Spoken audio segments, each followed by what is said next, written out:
E aí pessoal, tudo bem? Hoje eu vou explicar para vocês um pouco, tentar simplificar o máximo possível e para vocês entenderem o que é antimatéria. Primeiro eu vou falar o conceito de antimatéria. Como que funciona? Bom, imagina que vocês vão cavar um buraco, né? Igual o menininho aí do desenho, ele está cavando um buraco, bonitinho, tal. Para você fazer um buraco, você precisa tirar um monte de terra e fazer uma montanha, certo? Esse buraco que nós acabamos de fazer, nós vamos chamar ele de partícula, né? Esse buraco é como se fosse a partícula e o montezinho de terra que você precisou fazer, colocar ali do lado para poder fazer esse buraco, nós vamos chamar de antipartícula, certo? Essa é uma analogia legal para tentar explicar o que é antimatéria, ok? Beleza. Então, o que acontece se você pegar toda aquela terra que você acabou de tirar do buraco e jogar dentro dele de volta? Bom, simplesmente o buraco some, né? E é mais ou menos assim que acontece no mundo real, com a partícula e a antipartícula. Existem as partículas, né, que são as que nós conhecemos, e existe também as antipartículas. E quando elas se encontram no nosso mundo real, elas acabam colidindo e elas se aniquilam. Nesse processo de aniquilação, elas deixam de existir, só que elas liberam energia, né, porque a energia não pode simplesmente sumir, deixar de existir. Essa energia que elas liberam é usada, então, para algumas funcionalidades. Para isso, nós vamos primeiro entender como que funciona um núcleo atômico. Eu vou fazer uma explicação mais básica aqui, mas é só para vocês entenderem o processo. Nós aprendemos na escola, né, sobre o núcleo atômico.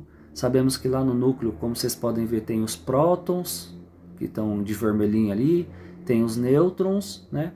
E em volta desse núcleo atômico de um átomo, temos os elétrons, né, com carga negativa orbitando, certo?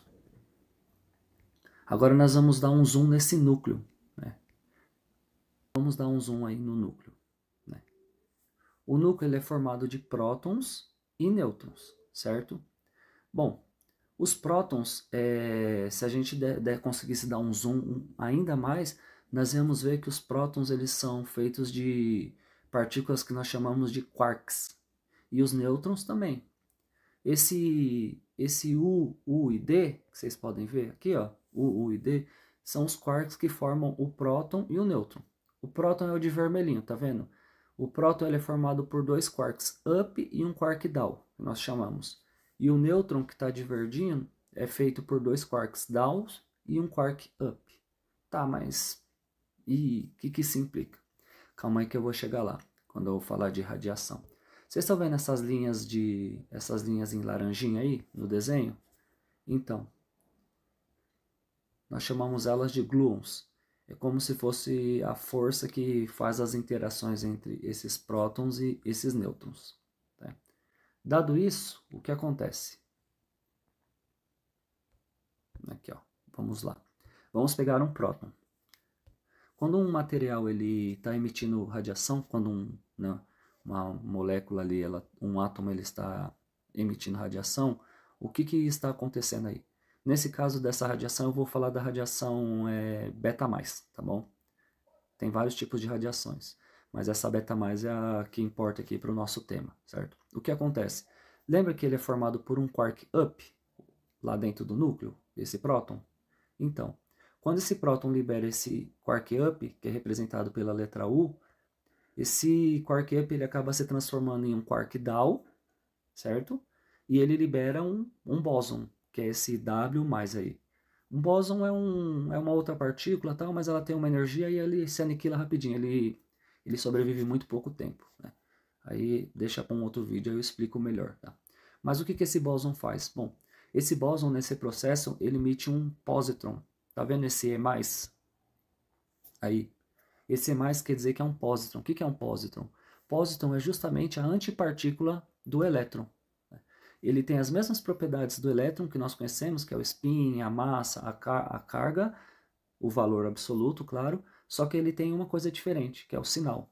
Então, esse positron é como se fosse um elétron mais positivo, né? Nós conhecemos o elétron como uma carga negativa, mas tem o positron que é um elétron com a carga positiva. E esse bóson ele libera, então, esse positron, né? E ele libera também um neutrino. Beleza. Tá, mas o que tem a ver? Vamos lá. Lembra que esse quark up ele virou um quark down e liberou essa energia? Pô, se ele virou um quark down, agora ele tem dois quarks downs e um quark up na sua estrutura. Então aquele próton virou um nêutron. Olha que legal. E quando um próton ele vira um nêutron, ele desce na tabela periódica, né? Ou desce ou sobe, né? Aí vai depender da radiação, como que vai funcionar. Porque, não sei se vocês lembram, os elementos da tabela periódica, a diferença deles é o quê? Que eles têm prótons e nêutrons por exemplo, o hidrogênio tem um próton. Quando você coloca mais um próton lá, vira o hélio. Quando você coloca mais um, vai virando o carbono, o oxigênio e assim por diante, né? O nitrogênio, é assim que funciona. E quando ele vai perdendo esse próton também, ele vai voltando aos elementos mais primitivos, né? Então, quer dizer que esse próton, ele virou um nêutron, então esse átomo, ele decaiu, né? Chamamos que ele decaiu. Beleza. O que acontece? O que acontece? Lembra que eu falei que da história lá da Terra e do buraco? Quando a partícula e uma antipartícula elas se encontram, elas se aniquilam e elas se formam esse dois, o Y, tá aparecendo um Y aí, mas é um gama. Elas se aniquilam e acabam gerando dois raios gamas. Lembra que aquele átomo ele emitiu um pósitron, igual eu falei? Quando ele emite esse pósitron vai começar a andar, né? E a primeiro elétron que ele encontrar, ele vai colidir, vai se aniquilar e vai soltar dois raios gama, que nada mais é nada menos que fótons, né? Que tem a energia que podemos até calcular com a fórmula de Einstein, tão famosa, que é mc², certo? Tá, beleza, guarda isso aí. Ele produz dois fótons, então essa aniquilação. Ok, mas o que nós fazemos com esses fótons? Bom, já ouviram falar em contraste? Já ouviram, né? Quando a pessoa faz a tomografia, nós injetamos nela uma coisa que nós chamamos de contraste, que nada mais é, nada menos é que glicose. Tá? Glicose com algum material ali que emite um pouco de radiação. No caso aqui nosso, nós vamos usar o flúor 18. E o flúor 18 ele é um elemento radioativo, que ele emite essa radiação beta+, que eu expliquei, e essa radiação beta+, ela emite pósitrons. Mas por quê?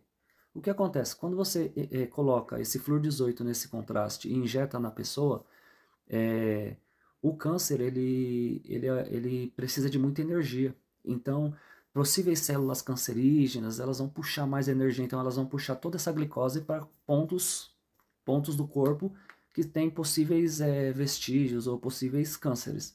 Então, essa glicose vai para esses pontos, certo? Quando essa glicose com esse material radioativo for para lá, esse material radioativo começar a emitir os pósitrons, lembra que esses pósitrons vão se aniquilar com elétrons lá do tecido, tudo, e vão produzir alguns fótons. Fótons é luz. Essa luz ela vai ser captada pelo receptor lá do tomógrafo. Então vai ter pontos que ele vai falar, pô, ali brilhou mais, ali brilhou menos, através dessa aniquilação. E aí então esse aparelho de tomógrafo ele vai conseguir captar. Os pontos que vai estar brilhando mais no corpo são possíveis pontos de câncer.